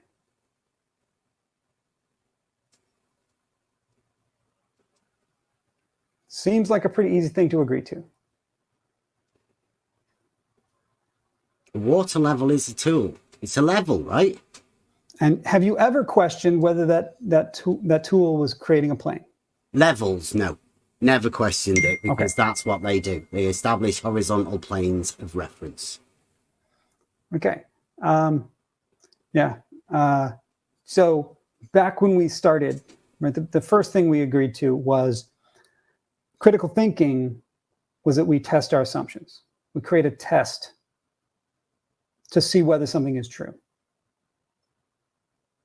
And you're saying, no, I'm not gonna. Who's saying no? It's you. I believe you are. No, I'm hearing you say. No. I'm saying we did a test realizing Euclid. We used a tool, a water level, that establishes a horizontal plane of reference to do the test. You're saying, nuh-uh. That's you. No, I'm saying you did not question your original statement that the water level creates a plane. I'm saying you are questioning it. You. I am questioning it. Yes. Okay. Yes. Good. But you have never. Now we're getting somewhere. Yeah. No, because I know a level is a tool for establishing a horizontal plane of reference. Great. So, hopefully we can come together on this, and we've got a lot of folks from both sides. I wish we didn't have to have sides, but we got a lot of folks from both sides in the chat here. Hope everyone can agree. This water level test, this realizing Euclid test. You say both sides? Like, what do you mean? The geometry side or the water levels establishing a horizontal plane side? Which sides are we talking about here? There are two sides to this question. The one side says water levels invariably create horizontal planes. The other side says no, water levels actually conform to a curved shape, right? Okay. So there's two sides, and we can all agree that the test you performed was not designed to discern between them. It cannot discern between them. It only works with the plane, because that's what the test. That's what the test was meant to do. No, because that's not a plane. It also works exactly the same. That doesn't have the geometric backing that Euclid does. That's why we did the Euclid test. Planes. It doesn't have. Or do you? Sorry, do you have the geometric backing? Do I have geometric backing? Yes, I have plenty of geometric backing. For this array? Yes, plenty. Okay. So, but like where we've got the Euclid test, do you have the opposing one that validifies this, that we can put together with it and then we can check it? I'm sorry, I don't even understand your question. Well, I showed you when we did our test, it comes with geometric backing. Vesica Pisces, perpendicular, straight lines, planes. Yes, it does. Rob Parks, I have now completely lost what the point of the stream is. Let me cycle it back. What is the point of the stream? The point of the stream is to make it clear to all of us that this test you performed produces the exact same result in a planar level, water level. If a water level creates a plane as you proposed, that result is the exact same result as, mainstream science teaches us is supposed to happen where water level creates this curve. You're not trying to say that a horizontal plane is a curve, are you?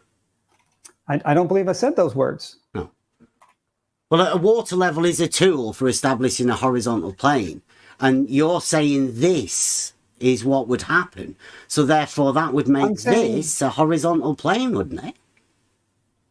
What I'm saying is that I have heard two stories.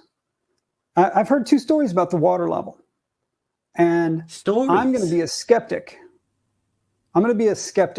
When I hear two stories, I don't just dig down in my gut and just decide which one I'm going to believe in, right? I want to see a test. Absolutely. Absolutely, you agree. So I've heard two stories. One story is that water levels form a plane. Yeah. Another story is water levels form a curve. Wow. Let me ask you this. Well, before we go on. Who told you the story about the curve? Well, before we go to that story about the curve, would you agree, now that you've heard it from me now, you've heard the story from me. Yeah, but you've never told us where you got that story from. I mean, you could have heard that story from a crazy dude. I could have just made it up. Yeah, there you go. Does it deserve a test, or should we get a little bit more? I'm hoping you can science it and find it out for yourself, because you're the one that's skeptical, all right? Skeptical of a water level. You're not skeptical? I've always used it as establishing a horizontal plane of reference. So you've never been skeptical of that? Maybe you should be. Maybe now that I proposed this idea, maybe it's something worth a test. Could you imagine either end not being even elevation or even altitude? I could imagine, certainly. Could you? Of a water level? I can imagine all kinds of things. My imagination is pretty good. How's yours? rubbish, especially with water levels. Okay, so They're both even, so right? I don't know if you're just joking around or you want me to hold you to that you've said you don't have a very good imagination. I like to realize something, in order to establish it. Yeah. Okay. Sure. All right. So then you asked the other question. So I think, as a skeptic, the way to approach this is when you have two possible things that people are saying, you should ask them, have you ever tested it? Could you test it? Could I test it? That fair? Well done. Have you ever tested it? No, I'll ask you. Have you ever tested it? First, I asked you, have you ever tested it? What, a water level? Yeah. A water level creates We've done loads. Yeah. Water level creates a plane is a claim that you have never tested. No, it is. And we've definitely tested it. Do you not think we've tested this? No, I don't think you have. I think I've heard you say on this stream that you have never questioned it. No, I didn't say you questioned it. It is a tool that establishes a horizontal plane. But, I mean, do you imagine, when I said we'd done months of testing, did you imagine that didn't involve testing the water level? I imagine it did not involve testing the water level for planar alignment. It did not. Oh. I have demonstrated that this test you've told us about does not do that. But in order to make sure it doesn't leak, you surely have to establish that all of the tubes establish a planar surface, right? When you put them all together. How'd you do that? When you put them all together, they are all the same. And from that you inferred that it was planar. Well, you can separate the water levels, can't you? Once they're together, like that's the thing. You can put the two ends close together, and you can move them far apart. They will always establish a level, even, equal. But if they don't, well, do you think one of them will be lower than the other? If they don't. What do you mean, if they don't? If they don't establish a plane, how will you identify that? What would be the discernment? How would I discern? The water would equalize itself, because that's what water does. So if all the water levels, the three riser pairs, are at the same level, yeah, does that establish that they are planar? Yeah. Okay, so this is what I'm trying to get to. You are claiming that a water level is a tool for establishing a horizontal plane of reference, yes. Okay. I think it's really interesting. I want to put something up here. I put Askin. He sort of introduced us. This is bad. I'm feeling kind of sorry for ICST, which would indicate that you're buying this story. Which one of your stories is he buying? They're buying your stories. He also thinks I'm angry. Am I coming across as angry to you, Beth? I don't think so. You look a little bit confused at the minute, but that might be Askin doing that to you. I think I'm definitely having some confusion, but I don't think I'm angry. So yeah, if anyone else thinks I'm angry, let me know. Okay, Spot On Level says that I'm misrepresenting your test. Bev, am I misrepresenting your test? With keeping showing that picture on the screen, yeah. That's definitely not our test, right? And you keep showing that on the screen all the time. In what way is it not your test? Well, the higher ones are in the middle, and that's not what water levels do. Okay. And yet you've never heard before that water levels might do something like that, right? What? No one's ever said that to you before me. What, nobody's ever said that water levels have a hump in the middle? Nobody's ever said that a water level forms a curve.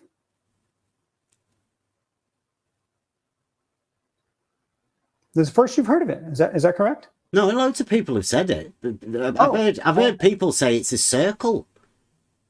Amazing. Yeah. So people have said that before. Yeah, You're of course aware they of have. this idea. Loads of people have said that Okay. curves, but no, nothing ever. Just stories, like you keep saying. Just stories. Yeah.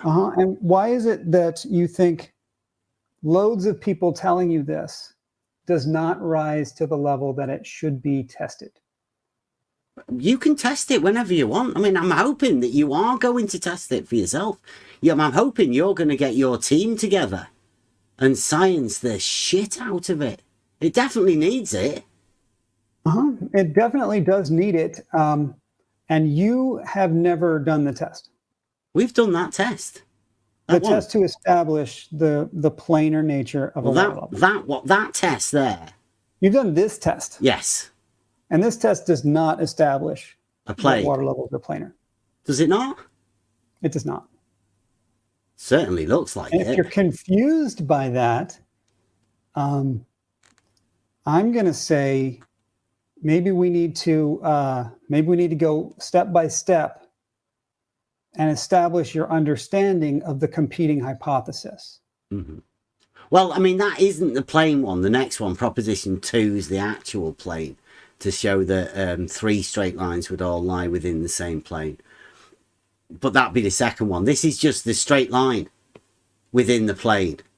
What's the second one? The second proposition 2. I don't know. What are you talking about? In Euclid. In the realizing Euclid, that's a plane. Do you want me to read that one out for you as well? Just so you know what we could be coming up with next. I want to know. I want you to be very clear. It seems to me that you're unwilling to be clear. It says, I'll give you the second one. Very, very clear. That's why I add these extra words into the sentences, right? Right, you're adding extra I'd like words. you to do that too, to be very clear so that we cannot misunderstand you. Okay, so the second test is 2 straight lines which cut one another are in one plane, and 3 straight lines which meet one another are in one plane. So first off, we establish the straight line being in a plane, and then we can go on to the next one where we establish 3 straight lines together. Okay, so on this test that we have on screen right now, if we are to assume that water levels create a plane, then you've done a great job of realizing Euclid. Jolly good. Can we agree to that? Well, that's what we thought we'd done, yeah. Great. But that does not say that we have proved water levels create a plane. Right? That would be circular. What, a plane would be circular? Step 1. Water levels are always a plane. Okay, right? Have I misrepresented you at all? A water level is a tool that establishes a horizontal plane of reference. Don't add the extra, don't act the weasel. You just told me to keep adding the extra words to make it more clarity. You can't sort of tell me to take them away. If they're clarifying, add them. If they're de-clarifying, don't add them. Right? I said the water levels created a plane. Yeah. Okay. If on the assumption that the water levels created a plane, a horizontal plane. A horizontal plane. Very good. See, that's a clarifier. That's good. So we have here 2 water levels and therefore 2 horizontal planes. Yes. Predicated on statement 1, which was that the water levels created horizontal planes. Yeah. If 1 is not true, 2 is no good. Okay. Fair? Jolly good. Okay. 3, they overlap. Yeah, there is a shared straight line segment in the center. Very good. Very good. Yeah. There's a shared straight line segment between them. Yep.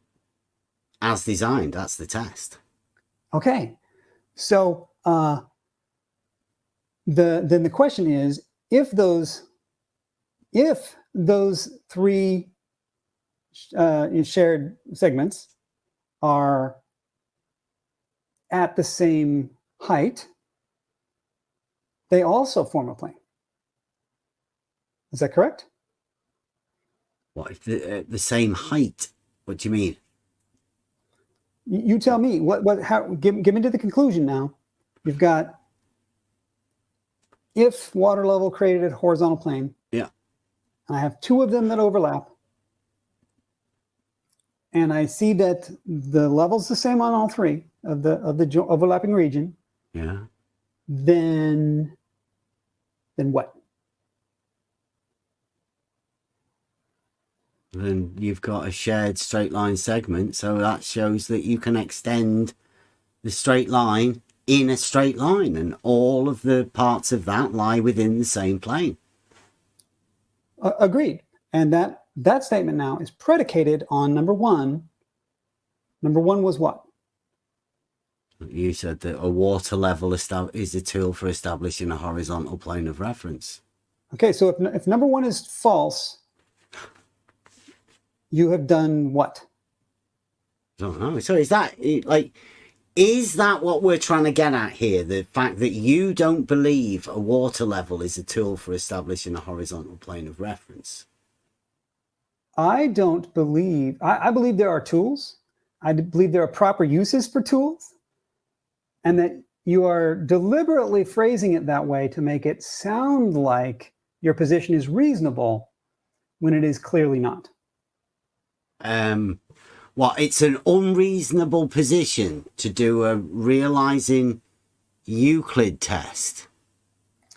Really? No, I believe I'm talking about when you said a tool, a horizontal reference. Your line. Say your line again. You mean you got it memorized? Give it to me. Did you say I'm lying? What I'm saying is that you are taking the statement that a plane is a tool for establishing a horizontal reference, and you are extrapolating from that to say that there is no way this water level is not planar. I'm just saying that a water level is part of the level family. Therefore, it is a tool for establishing a horizontal plane of reference. And does that mean it is perfect at that? It's over large distances. Yes, it is the most accurate level. Okay, yes. And that I disagree with. Really? Yeah. Okay. Yeah, that your I don't know that it does, is what I'm saying. Because you just disagreed with me for no reason then. Being skeptical is a good thing, and just accepting what somebody on the internet told me as fact is very foolish. Right. Do you think that's what we've done? Or do you think we've been going at this for a few years now, talking to hundreds of people about this? I think what you've done is you did talk to hundreds of people about it. And I'm not the first person to tell you this. Would you confirm that that is true? To tell me what? What is it you're telling me? Multiple things. The base of our difference is whether or not we should accept without question that water levels create a horizontal plane. I think you should test this for yourself, to be honest. And I think you have never tested this for yourself. I have actually tested it. You have actually tested a water level? Absolutely, I have. Yes. Jolly good. Yes, many people have done so. And I'm curious whether you have done so. Tested a water level? Yeah, I've got a 400-meter water level right in front of me, right here. And how would you propose to test how planar it is? I've got a 100-meter water level out there as well. Okay, yeah. How would you propose to test the planar nature of its results? Well, we did for a laugh, we went out there with an auto level and we stretched the 100 meter water level out and we lifted the water level to the crosshairs on one side. And then we turned the auto level round, and surprisingly enough, it matched the water level on the other side as well. Did it really? And then we went and moved the water level, like at the auto level, like you do, shifted it beyond it, and then sighted both of them. And guess what? They were level too. Okay, so you used an auto level to point at another auto level? No, the water level. You pointed an auto level at a water level. Yeah. How far away? Ooh. Well, we did it from the middle, 50 meters either side. Then 50 we moved, meters. Well, it's a 100 meter water level. So you can put the auto level in the middle. Did you do anything like this? How big was your auto level when you did a tested couple it? miles. Couple of miles. Yeah. Well. How far did you go with your auto water. level? Or with your... I used the standing body of water. They're pre-made. You used the standing body of water. Okay. Yeah. 50 meters. So, yeah. Did you check how much you were looking for and what your error was on your test? It was bang on. Bang on. Yeah. To what tolerance? To what tolerance? The auto level. To the millimeter. To the millimeter. Yeah. Okay. And to be conformant to what the mainstream science says, how many millimeters were we looking for? What, for level? Yeah. It's horizontal. I mean, like what are you talking about? I mean, millimeters for what? Okay. Yeah. What were you looking for? Well, I was looking over, a much larger distance, and I was looking for substantially larger amounts of drop than that. Drop of what? Yeah. So, what was dropping? What was dropping? Yeah. When you look through, I'm looking for the other point of the water level to be lower in the glass, lower in the sight. Like a vertical distance down below, in the crosshairs of the auto level. In the crosshairs, it's the object appears not in the center crosshair, but below the center crosshair, by a substantial difference. Wow. Yeah. So that would be a measured vertical drop then. Well, you could call it that, I think. Nice. So that would be you then establishing that the water level isn't horizontal then, right? Well, if that's what I saw. I mean, is that what you saw? You're telling the story. I don't want to say what I saw. What I want. You don't want to say what you saw. Encourage people to go out and do this themselves. Nice. Yeah, me too. And to ask, let's science the shit out of this. I'd like to ask you, why haven't you done that? Why haven't I done what? I've just told you I've definitely done it. We've been out there with water levels and auto levels. Yes, we've definitely done it. Askin is a big fan of yours, I think. And I was talking to him about this, and he said that we all know that it drops with distance. Askin, can you confirm that we all know that it's going to drop? What's going to drop?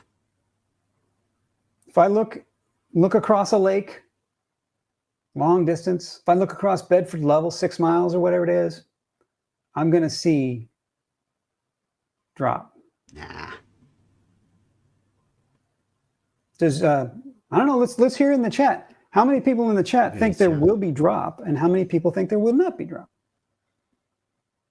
What do you guys think? Consensus? We're doing a consensus? I'm just saying, what do people think? Well, it doesn't prove anything. I'm just trying to get an understanding, because we heard Bev say it's not going to drop, and he's tested it over 50 meters. I did, like you asked me how I did it, right? 50 meters in the middle, then we moved the auto level to the side, sighted it close at 100 meters away, And then we moved it 50 meters beyond, and then we went 100 meters beyond. Are there any people who believe water level is horizontal, but that there's still drop? Is that a thing we should ask? Anyone willing to go on record and say water levels are horizontal, but there's still drop? What, horizontal drops? You sure? No one's taken that. I don't know. Maybe asking. I don't think horizontals want to go on the record. Horizontals don't drop. But okay, so if we're clear, no slope to a horizontal. If we're clear, Bev, it seems like we've got a way to test it now, right? We got a way to test. If you look through a long distance and you see that the level of, according to set by some water, is visibly all at the same height in your auto level. You sure that's you sciencing it properly? Well, have you ever heard of Alfred Wallace? Have I ever heard of him? I'm not the first person to think this up. Absolutely. That's Alfred Wallace on the bridge, right? Yeah. Yeah, I've done it. Okay, and what did you see? We saw the bridge and the sluice gates at the other end. And we saw the water all the way along it. Shout out to Alfred Wallace. And what about the middle section? What did you see with that? What do you mean the middle section? It was sort of in the middle of the entire stretch. Wallace's test, as I recall, was to put 3 posts into the... yeah, we just did the camera thing. You didn't do the post? Well, I mean, I could have drawn a picture. We were there, right? Just to do our yearly pilgrimage to the home of the level. And that's cool. Yeah. And Rumpus is doing the flagpoles and all of that. So we thought we'd just wait until Rumpus does that.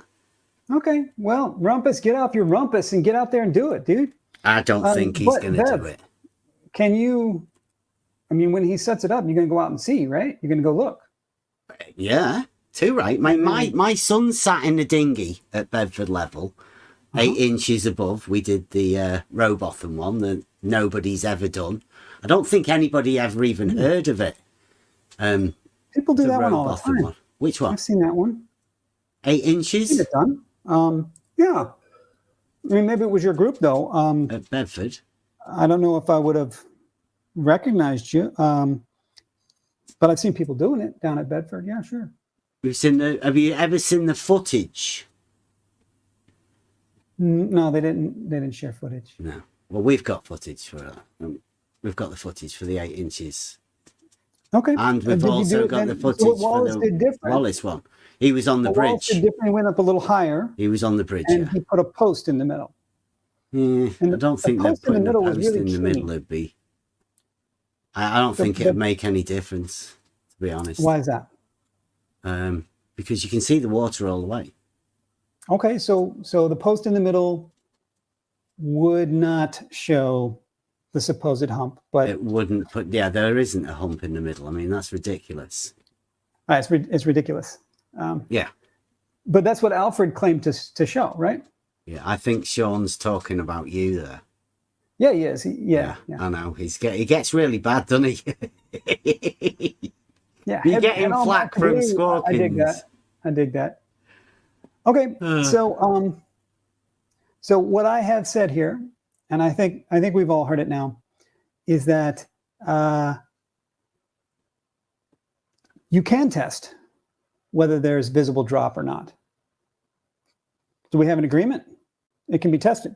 Visible drop of a water level. Of a water, yeah, like Bedford level. Yeah, but it's a water level. It doesn't slope, right? You can't put a slope to level. You can't just say it. You have to test it. Could you test putting a slope to a water level? Yeah, you could do that small scale. See, just try it. See if you can. But we need a test sensitive enough to detect the amount that's proposed. Yeah, you just use a water level and try and drop one end of it and see what happens. See if you can put a slope to it. I don't think that's what we're saying, is it? We're saying that you want a test that shows whether or not the 3 points along the canal line up in a straight line. See, the only reason we put those 2 points in there in the middle is so we could show a shared straight line segment. Yeah, I know. I told you he wasn't frustrated with me. It's you. Yeah. Yeah. It's because you're not calling me a coward and doing all of that stuff that he likes doing. You know? Tell me what you want, what I can say there, Sean, whatever. I got distracted there, Bev. That's my bad. Shout out to the Game of Thrones shirt. Yeah. But okay, so I think we've got a test. What I said, I think we got a test. You put 3 posts, reasonable distance above a level body of water. You sight down them, and that's what Alfred Wallace did.